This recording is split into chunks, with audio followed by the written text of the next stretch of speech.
Hello guys, today we are going to start our class 11's first chapter, unit and measurement, right? Whatever around us happening, that phenomena is called physics. हम लोगों का आसपास जो कुछ भी हो रहा है अगर ध्यान से ऑब्जर्व करो तो उसी को हम फिजिक्स बोलते हैं, ठीक है? तो फिजिक्स समझने के लिए हम लोगों को सबसे पहले जो करना चाहिए वो है क्या? क्वांटिटी. मतलब व्हाट इज फिजिकल क्वांटिटी? क्या है physical quantity?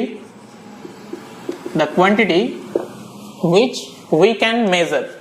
Okay, that quantity is called physical quantity, like mass, density, volume, acceleration, all these quantities we can measure. So सारे क्वांटिटी को हम लोग क्या कह सकते हैं? Physical quantity, right? तो फिजिकल क्वांटिटी मेजर तो हम लोगों ने कर लिया, तो मेजर के बाद उसका यूनिट रखना बहुत जरूरी है. तो यूनिट होने के लिए कुछ इंपॉर्टेंट कंडीशन हम लोगों को होना चाहिए, जैसे कि जो कुछ भी यूनिट हम लेंगे उसको कन्वीनियंट इन साइज होना पड़ेगा. कन्वीनियंट साइज मतलब एकदम ठीक ठाक साइज होना चाहिए. अगर तुम ले सकते हो बहुत लंबा कुछ ले लियो तो नहीं चलेगा, ठीक है?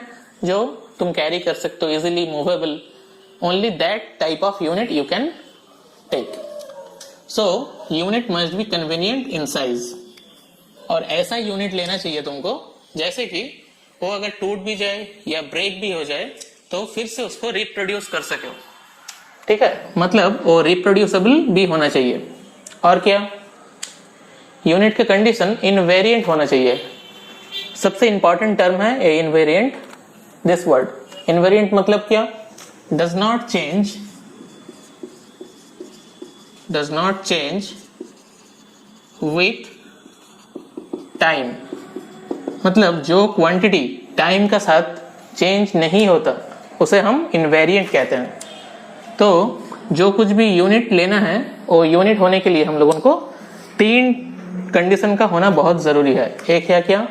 कन्वीनियंट साइज होना जरूरी है. दूसरा क्या है? रिप्रोड्यूसेबल होना चाहिए. तीसरा क्या होना चाहिए? इनवेरिएंट होना चाहिए. अगर ये तीनों कंडीशन मैच कर गया तो वो इंटरनेशनली एक्सेप्टेड होता है.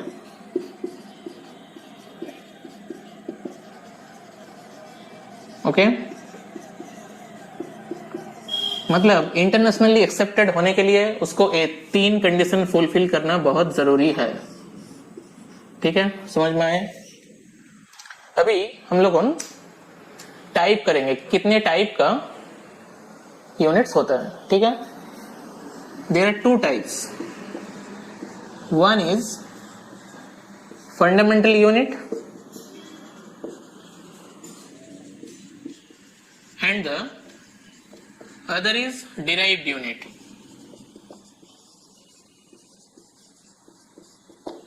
There are 3 fundamental units before 1971. Okay, what are the 3 fundamental units before 1971? Mass, these are the fundamental physical quantities: mass, length and time. After 1971 there are also 4 fundamental units. What are they? First of all, current. Okay, then temperature. 6th, luminous intensity.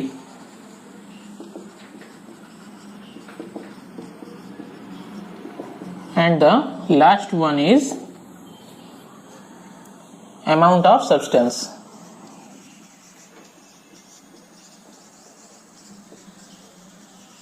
Okay, अभी हम लोग देखेंगे मास का unit क्या है? KG. Length का unit क्या है? मीटर. टाइम का यूनिट सेकंड होता है, एस. सी मत लिख देना. करंट का यूनिट कहीं कहीं पे आई भी लिखा रहता है और कहीं कहीं पे ए भी लिखा रहता है, एम्पियर. और टेम्परेचर को हम लोग के दिए, के से रिप्रेजेंट करते हैं, मतलब केल्विन से। Luminous intensity that is candela, CD से रिप्रेजेंट करता है। And the last one is amount of substance, we represent it by mole. Okay, there are also two extra fundamental units. What are they? One is plane angle and another is solid angle. Okay, the unit of plane angle is radian and the unit of solid angle is steradian. We can represent it by SR. We will discuss it, what is plane angle and what is solid angle. Okay, these are supplementary units. These are supplementary units.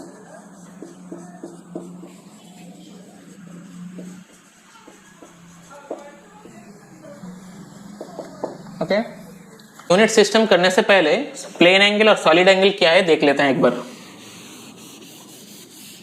यहां पे देखो, plane angle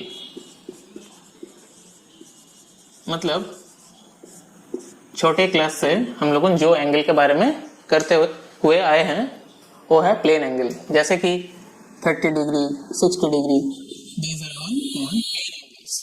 Okay, if you take a small arc here and this is the radius or the angle subtended here is called plane angle. Okay, so ये जो angle है, angle का formula हमारे यहाँ पे क्या हो जाएगा, आर्क बाई रेडियस। ठीक है, ये जो प्लेन एंगल है इसका मैक्सिमम कितने दूर तक एंगल हो सकता है, पकड़ लो, ये अगर पूरा सर्कल एक बार मूव कर जाए तो कितना होगा यहाँ पे 2 पाई r और इसका रेडियस r, कट गया, सो कितना हो गया 2 pi radian. Plane angle always denoted by radian. Okay, यहाँ पे और एक तो चीज देखो, यहाँ पे आर्क है, यहाँ पे रेडियस है, मतलब दोनों ही सेम टाइप का क्वांटिटी है। आर्क भी लेंथ है और रेडियस भी लेंथ है, मतलब लेंथ और लेंथ कट गया, मतलब there is no unit, but we take the unit of angle is radian. Clear? Now we want to discuss the solid angle.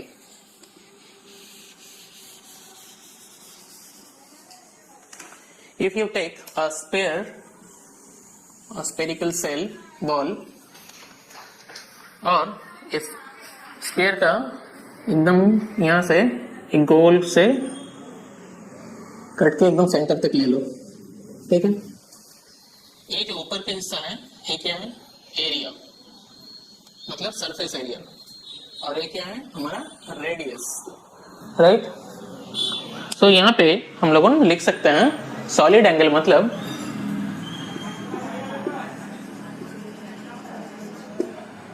Equal to, लिखो एरिया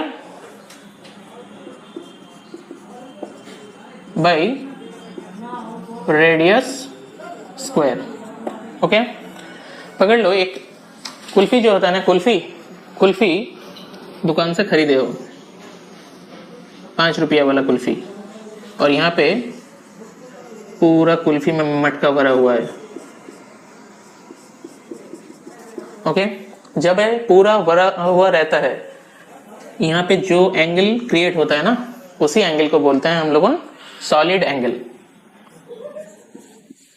अगर आइसक्रीम का एक कोन खाली रहता, मतलब इसके अंदर मटका नहीं भरा हुआ रहता, तो इसे हम सॉलिड एंगल नहीं कह सकते।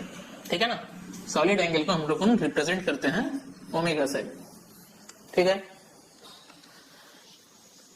ये सॉलिड एंगल का मैक्सिमम एंगल कितना होता है, हम लोग पहले ही वीडियो में कर चुके हैं बेसिक मैथमेटिक्स में।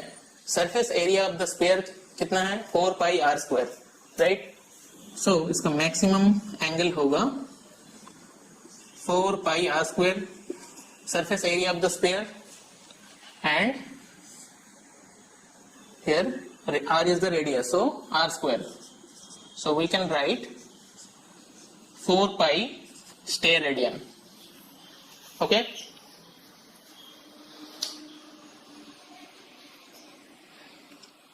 Now we are going to discuss the unit system. ठीक है.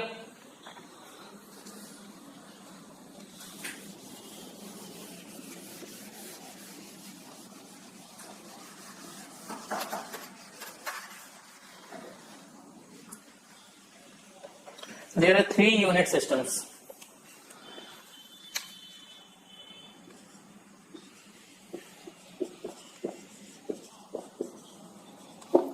First, you write FPS system. Then you write CGS system. Then you write MKS system. Okay. This system, FPS system means foot pound second, and CGS system means centimeter, gram and second, right? And MKS means meter, kilogram and second. Foot, pound, and this denotes second, and this C denotes centimeter, this G denotes gram, and H denotes second. In MKS system, M denotes meter, K denotes kg, and H denotes second, right? ये जो FPS system है इसका दूसरा एक नाम भी है, इसको हम लोग कहते हैं ब्रिटिश सिस्टम.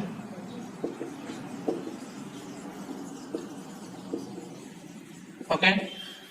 और ये जो CGS सिस्टम है इसे हम लोग कहते हैं फ्रेंच सिस्टम और गॉसियन सिस्टम. फ्रेंच सिस्टम और गॉसियन सिस्टम.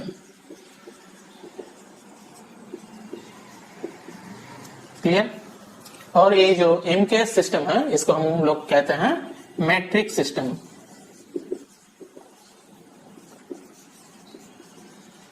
ओके. अभी फिलहाल जो सिस्टम यूज होता है वो इंटरनेशनल स्टैंडर्ड के ऊपर बेस करके होता है. यहाँ पे देखो, फुट रिप्रेजेंट किसको करता है? लेंथ को. पाउंड किसको रिप्रेजेंट करता है? यहाँ पे मास को. And this second represented time. This 3 quantities are fundamental quantities before 1971. उसके बाद भी ये फिजिकल क्वांटिटी है, और फिजिकल मतलब फंडामेंटल यूनिट का और भी नंबर्स बढ़ गया है. ठीक है ना. लेंथ, मास, टाइम और भी बाकी जो 4 है सब मिला के टोटल अभी टोटल फंडामेंटल जो क्वांटिटीज है टोटल 9 है. ठीक है ना. ओके.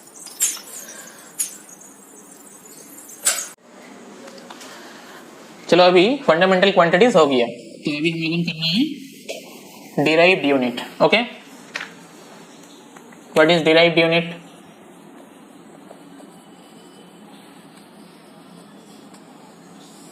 मतलब जो यूनिट दूसरे यूनिट का हेल्प लेते हैं उसी को हम लोग क्या कहते हैं? Derived unit. जैसे कि देखो यहाँ पे डेंसिटी का यूनिट क्या है? We know density means mass by volume, right? What is the unit of mass? Kg. And what is the unit of volume? Meter cube. So the unit is kg meter cube. This is the unit of density. Here you can say there are multiple fundamental units. One is mass and the another is volume. So it is called derived unit. Okay. Now you see force. Force means mass into acceleration, right? What is the unit of mass? Kg. And what is the unit of acceleration? Meter per second square. So here you can see there are three fundamental units. Okay, the unit is making with the help of three fundamental units. One is kg, the unit of mass, and the second one is meter, the unit of length, and the third one is second, the unit of time. These are all derived units. Okay. Okay, now we are going to discuss the first formula of our class 11. ये चीज तुम लोगों छोटे जब थे, मतलब class 10 में जब थे तब सही करके आ रहे हो, लेकिन यहाँ सभी फॉर्मूला हो सकता है ये नहीं जानते थे. अच्छा से ऑब्जर्व करो. जैसे कि सबसे पहले लिखो मास का यूनिट क्या है. मास का यूनिट है केजी, राइट. पकड़ लो, तुम दुकान में गए और आलू खरीदना है तुमको, और तुम दुकान से आलू खरीदा कितना, 10 केजी. ओके. अभी अगर यहाँ पे 10 केजी को ग्राम में कन्वर्ट करना बोला तो ये हो जाएगा 10,000 ग्राम, राइट. यहाँ पे देखो सिर्फ यहाँ पे क्या हुआ, यूनिट कन्वर्सन हुआ. There is no change in physical quantity.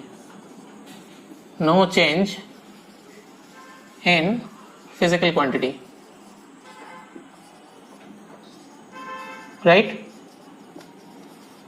But अगर बहुत अच्छा से गौर करो, यहाँ पे देखो 10, ये नंबर छोटा है, यहाँ पे केजी ये यूनिट बड़ा है, और यहाँ पे देखो ये नंबर बहुत बड़ा है लेकिन यहाँ पे यूनिट जो है बहुत ही छोटा है. और यहाँ पे क्या, क्वांटिटी तो चेंज नहीं हो रहा है कि नहीं. यूनिट चेंज होने से क्वांटिटी चेंज नहीं होता है, ठीक है ना. तो अभी यहाँ से हम एक फॉर्मूला डिराइव कर सकते हैं, मतलब physical quantity equal to, these are called numerical values.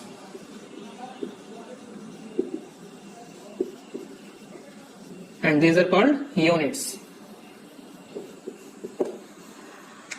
Physical quantity तो चेंज नहीं होता है, और न्यूमेरिकल वैल्यू को यहाँ पे हम n से रिप्रेजेंट करते हैं, और यूनिट को यहाँ पे हम u से रिप्रेजेंट करते हैं, और फिजिकल क्वांटिटी जो है उसको हम q से रिप्रेजेंट करते हैं.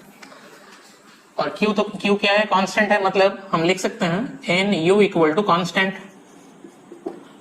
तो यहाँ पे देखो n inversely proportional of unit, तो यहाँ पे रिलेशन हो गया न्यूमेरिकल वैल्यू का साथ यूनिट का. मतलब यूनिट तुम्हारा जितना बड़ा होगा न्यूमेरिकल वैल्यू उतना ही छोटा होगा, और यहाँ पे देखो यूनिट जितना छोटा होगा न्यूमेरिकल वैल्यू उतना ही बड़ा होगा. समझ में आया. यही है हम लोगों का क्लास 11 का सबसे पहला फॉर्मूला. ओके, ठीक है. नेक्स्ट हम लोग करेंगे डायमेंशंस.